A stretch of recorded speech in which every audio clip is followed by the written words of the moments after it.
ખાટી મીઠી યાદો સાથે વિદાય લેતું સંવત 2081નું વર્ષ.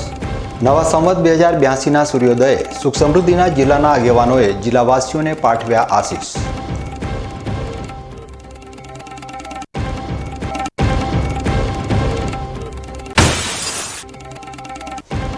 દિવસે ઉનાળો, રાત્રે શિયાળો.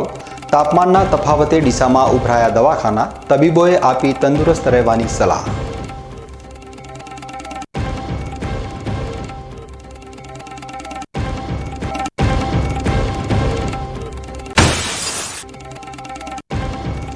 ઉલ્લાસના પર્વ દિવાળીએ ફટાકડા ફોડવાનો રોમાંચ. બાળપણની ખુશી દાઝી જવાની દુર્ઘટનામાં ન ફેરવાય માટે વડીલોએ સલામતીના દીવા પ્રગટાવવા અનિવાર્ય.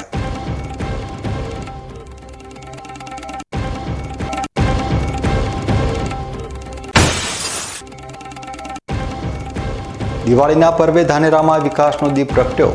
યુવા મંત્રી પ્રવીણભાઈ માળીના આગમનથી બનાસકાંઠાના પ્રાણ પ્રશ્નોના નિરાકરણનો ખુલ્યો નવો માર્ગ.